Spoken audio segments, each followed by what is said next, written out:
Good morning, guys! 1 PM na. Pala, good morning. Good afternoon. 1 PM na and first day ko sa work. Well, back to work na ako. Kasi almost 3 weeks din yata akong hindi pumasok kasi nagkasakit ako. Hindi ako masyado nakatulog. I mean, hindi dire-diretso yung tulog. Iniisip ko kasi baka hindi ko marinig yung alarm ko. Oo. Mainit kasi guys, kaya yung itlog na nilaga, nilagay ko sa kwarto ko. Gaayos tayo ng baon.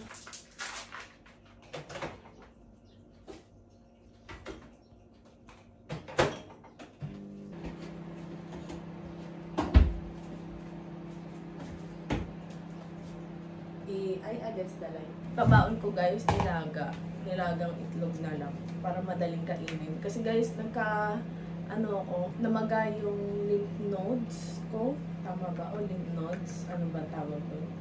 Namaga siya, kaya hanggang ngayon nga masakit pa. Hirap akong kumain, hirap akong uminom. So, kailangan na natin pumasok. Wait ka lang dyan. Hindi ko na alam kung paano yung routine ko kasi ang tagal ko hindi pumasok.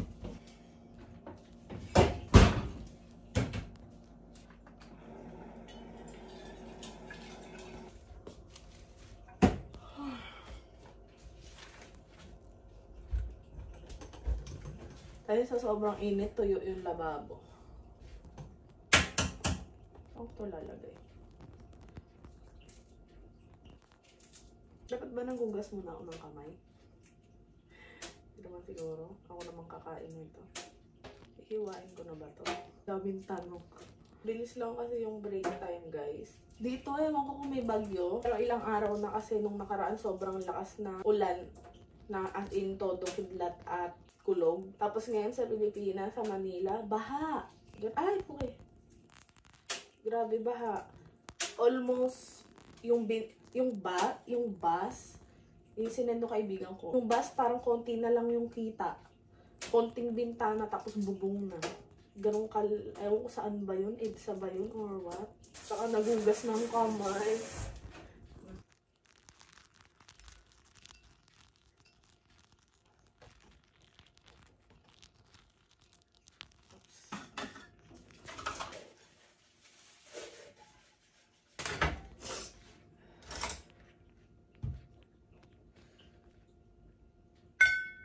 Black yung uniform ko. Nandun lang sa kayo siya. Ang ibabaw ko, malinis pa yung isa. Apple.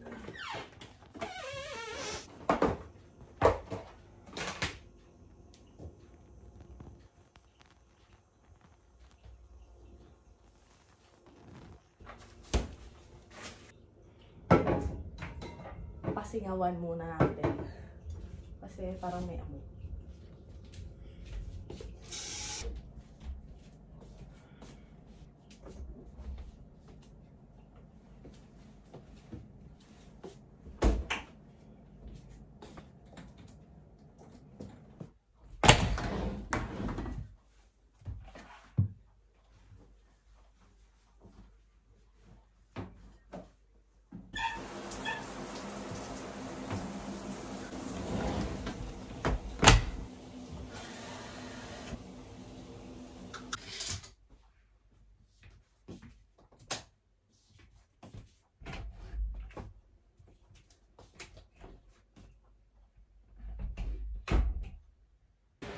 Yung electric fan, guys. Naka-aircon ako, pero nag-electric fan ako kasi pinapahanginan ko yung mukha ko. Yung shirt ko, guys, galing to kay Tito Bong. Binigay niya sa akin. Naninibago ako, guys. Sa totoo lang, masakit pa talaga yung dito ko. Nahirapan pa din ako lumanok. Pero, kailangan na natin pumasok.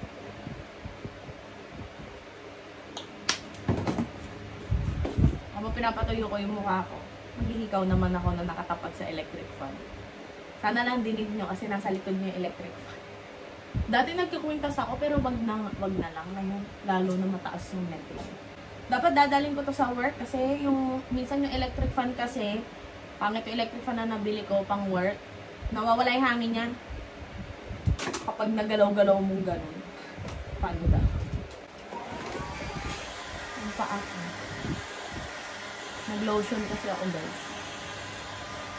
Okay, bumili pala ako, guys, ng bagong eyelash curler. Parang feeling ko hindi na ako dinig.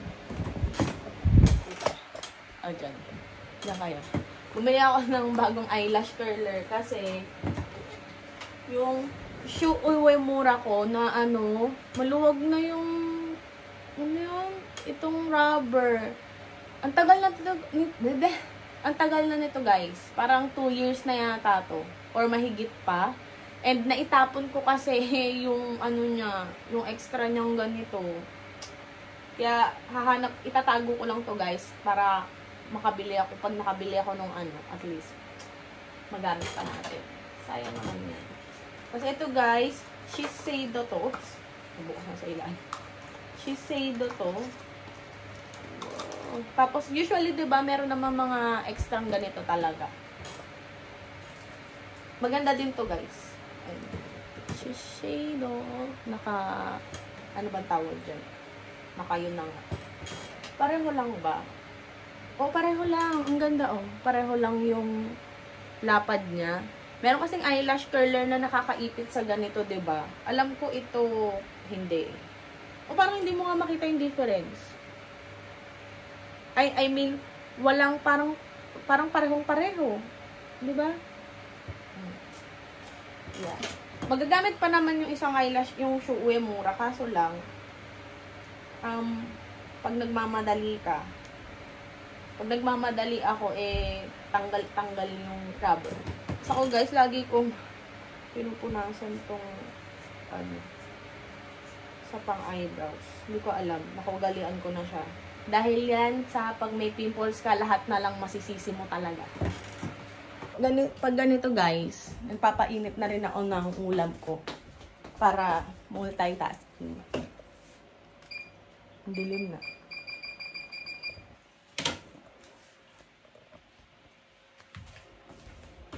So, ang kanin ko, guys, may sayang ako nung nakaraan and parang hindi siya mapanis. Hinahati ko na siya, guys. Nasa 200 grams to. So, parang kasi napapanis, minamadali ko siyang kainin, stress ako. So, hindi pa naman natin yan iinit.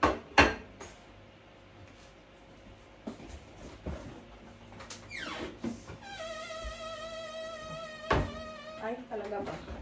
Tapos yung sopas, nilagay ko sa ref. Maaga pa naman.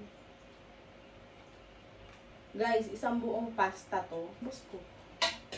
Fairness naman. Papaano lang natin yan konti. Papalambutin. Pero pag pinainit mo yung ganito sa microwave, guys, siguro mga 3 minutes. Or, ito kasi mahina to eh. Kahit 700 watts to, mas umiinit pa yung lalagyan, plato, kaysa sa pinapainit mo. So, siguro kung maganda yung microwave nyo, mga 2 to 3 minutes, okay na rin yan. Kahit matigas.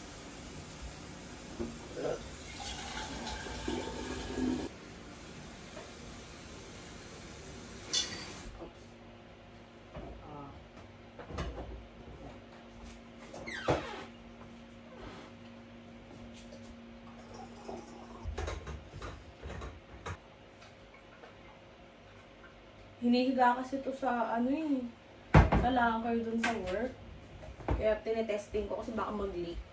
Nasa gitna pa naman yung locker ko. So, pwedeng tumulo dun sana sa ilalim ko. Alam nyo, guys, hindi ko alam kung marunong pa ako mag-work. Parang feeling ko, hindi ako kinakabahan pagpasok. Pero feeling ko, parang baguhan na naman ako. Tagal kong naggamot, guys. Almost 3 weeks.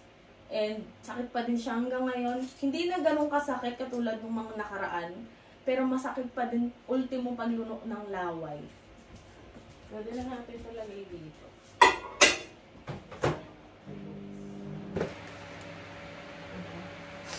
Lagi ako naghuhugas ng kamay bago ako mag-skincare ulit.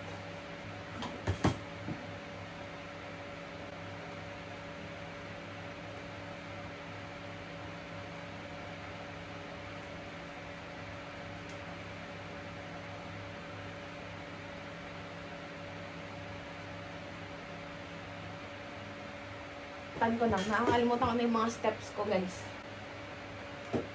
wala na tong laman eh. Ay, may laman pa siya, kaya lang hindi na nakukuha nung... Ay, nung pang. Sa totoo lang, parang hindi ko alam kung kaya ko na din talaga mag-work. Kasi pag nandito lang sa bahay, nahihilo-hilo ako eh. Isipin nyo guys, nakahiga lang ako nanonood. Ay, hindi ko alam kung kaya. Pero kailangan kayanin. Pero pag hindi ko kaya, hindi ko rin pipilitin kasi mahilo ko ng mga nakaraan malala. Pag nagpapa-check up ako, that's the time na namimili ako guys. Isipin nyo, almost 3 weeks akong Yasumi. Pero hindi ako lumalabas ng bahay. As in, lumalabas lang ako pag magpapa-check up. Tapos pag nagpa-check up, usually sinasama ko na yung pamimili. Pero minsan nga hindi pa kasi sobrang sama ng pakiramdam ko, umuwi na ako agad.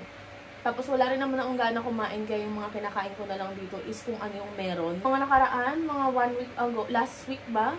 Or 2 weeks. Parang once lang ako kumakain or twice. Tapos konti pa yun guys. First time kong magkaroon ng sakit na ganito. Kasi usually pag nilalagnat ako, tonsillitis yung sakit ko. And ngayon hindi. Una, sabi, nagkaroon kasi ako ng bukol dito nung una. Hanggang ngayon meron pa nga. Sabi may Viking, may infection, bacteria daw. Tapos, binigyan ako ng gamot, hindi ako gumaling. Tapos, nagpa-ER pa ako din that same week. Kasi namamagarin yung ilalim ng dila ko. Meron nga daw bacteria, tsaka baka hindi okay sa akin yung gamot, kaya lalong sumasama yung pakiramdam ko, pinalitan ng ER yung gamot ko. Pagkatapos nun, hindi pa rin ako okay, nagpa-ENT ako. Unang-una sa ENT ako nagpa-check up, tapos that same week ER. Tapos pagkatapos ng gamot ko sa ER na 3 days, nagpa-check up ulit ako sa ibang ENT. Tapos, anong pangalan to? Meron daw akong infection nga. Nakatatlong balik yata ako dun. Kung hindi ako nagkakamali, hindi ko na alam. Sabi, namamaga yung lymph nodes ko. Yun yung pagkakasabi. Tapos sumunod, tonsillitis. Tapos sumunod, magang lymph nodes pa din. Oo guys, grabe yung ano ko. Kaya, sobrang sakit yung ganito. Feeling ko nga magapa, ayan o. Nahahawakan ko pa kasi. Ayan o, alam ko wala akong ganyan dati. And then, sakit na pa talaga guys. Ang sakit na pa talaga guys, as in. Parang akong chinichoke dito. Tight feeling. Oo, parang ganun. Same lang naman. Ewan ko naman, bakit naman namaga yung, ba't naman nagkaroon ng swollen lymph nodes? Ewan ko. Pero sabi, infection daw.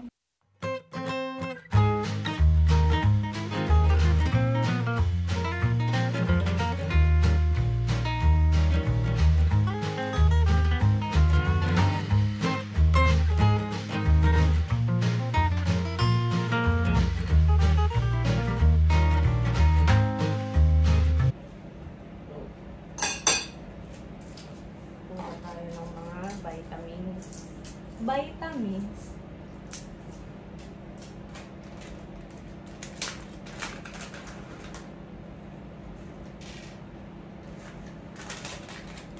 Noong mga una, iniiwasan ko pa kumain ng super salty or nung masakit siya.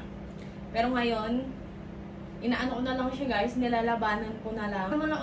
Parang ayoko siyang babyhin, alam niyo yun? Kasi, nung sobrang sakit niya guys, wala talaga. Kahapon lang ako naglinis ng bahay. Wala akong ginawa the whole 6 days. Parang biglang sumakit lalo yung pagkagising ko, hindi naman ganun kasakit. Pumayat ako ng 5 kilo. 5 or 6. Kaya itong pantalon ko, nauhulog na naman siya sa akin. Tapos nanonood ako ng vlog ni Simply Rays. Ang tagal ko lang hindi nakanood nito, parang 1 year almost. Mag 1 year and a half yata. Kasi puro ako Netflix.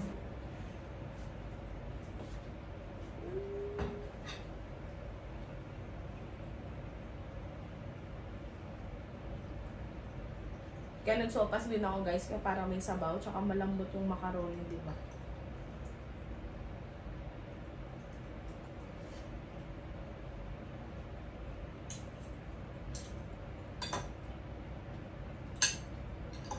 pinipilit ko lang sigla yung katawan ko, guys. Kasi nga, kailangan ko rin naman syempre magtrabaho.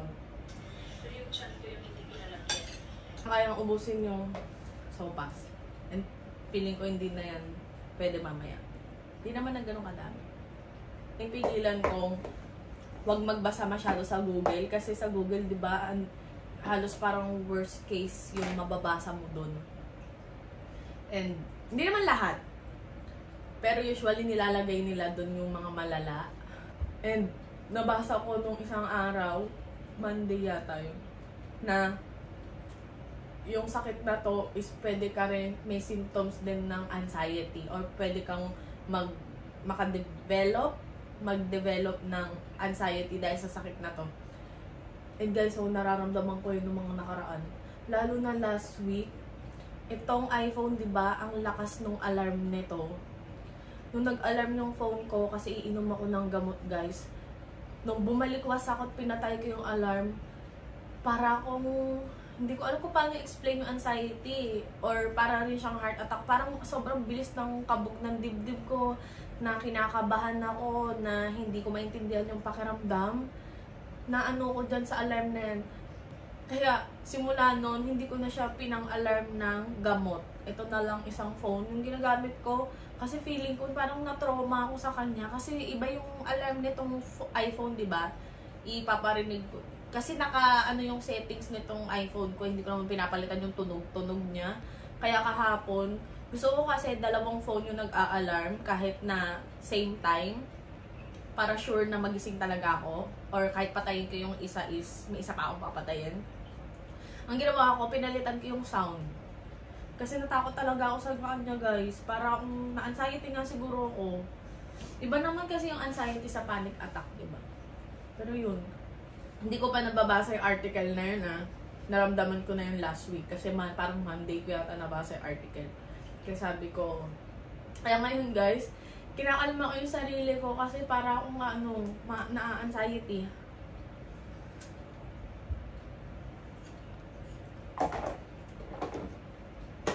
Tapos, mga nakaraan pa siguro mga ilang months naman na pagkatapos kong kumain.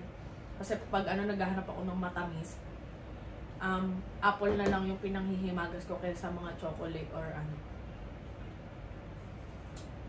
Tapos guys, hindi ako naghuhugas ng pinagkainan ko. Hugasan ko yan pag uwi ko na. So, nag-aabang pa tayo ng oras. Nag-aantay.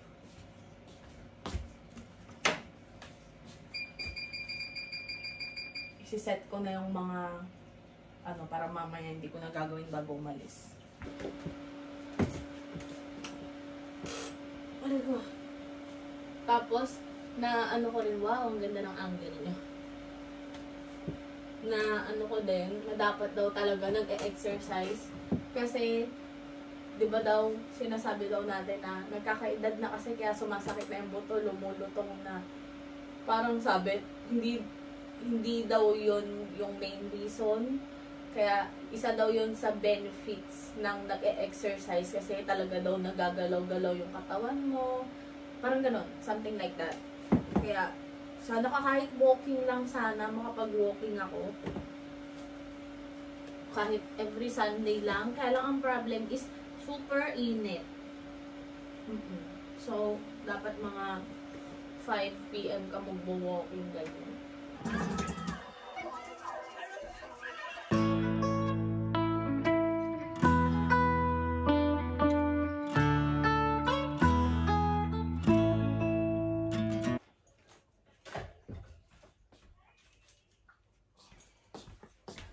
Start tayo ng sasakyan.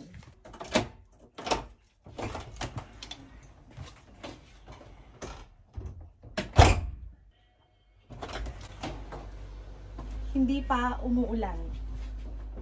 Hindi pa basa yung labas, hindi basa yung kalsada, so parang uulan pa lang. Konti na nung pangkilay ko. Pero wala pala akong stock dyan, so kukuha ko dun sa kabila. Mamaya, pag uwi ko. Tagal nito guys. Isang taon, hindi naman isang taon, pero matagal. Bukas lahat ng bintana ng sasakyan ko. Kasi hindi naman ganun kainit. Kaya hindi ko pa binuksan yung aircon. Ako sanay guys ng ganito katahimik. Usually may pinapanood ako. Ayan, pinapanood ko pa rin pero nakamute. Maganda din siya guys. Natry ko na to before. Kaya lang nung nabili ko yung Shu Uemura, binigay ko kay mama yung luma ko. Tapos, kasi uuwi siya ng Pinas. Kaya binigay ko yung ang ginagamit ko. Tapos bumili ako Shu Uemura doon. Kasi nagustuhan ko din naman siya. And ito, bongga din, oh. Ano? Kita niyo ba? Ewan ko lang. Ay. Parang feeling ko, dadaling ko to yung pabango ko. Kasi yung uniform ko, sprayan ko eh. Okay? Yung mask pala, mask. Sana huwag ko makalimutan. Ang liit naman itong sombrero. Tapos ito guys, ano siya, pang UV cut. Kaya ako bumili nito kasi pag naka-white shirt ako, kitang-kita yung bra ko and ayoko nakita yung bra ko pag ganyan. Hinuhugot ko na lang yung saksakan para hindi na ako check ng check. So, ating mahiwagang bag. Asan yung cellphone ko? Ito. Andyan. Diyan pala kayo. Wala na tayo nakalimutan. Tinanggal ko na lahat sa saksakan. Mask. Kailangan natin kumuha ng mask. Dito, yung ilaw ko guys, yan lang talaga yung bukas pag pumapasok ako. Kaya lang ako natatagalan, alam nyo, umalis. Kaka-check na kung ano-ano. Ngayon guys, sinasarado ko tong mga kwarto kasi minsan may ipis na hindi ko alam kung saan galing. Kunin naman natin lahat. Kinuha ko na lahat. Wala naman na tayo nakalimutan. So, let's go.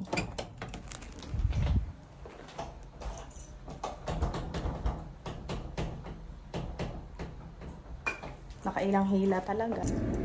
Ay. Tirik na tirik yung araw guys. Pero hindi siya ganoon kainit. So let's go. Ay.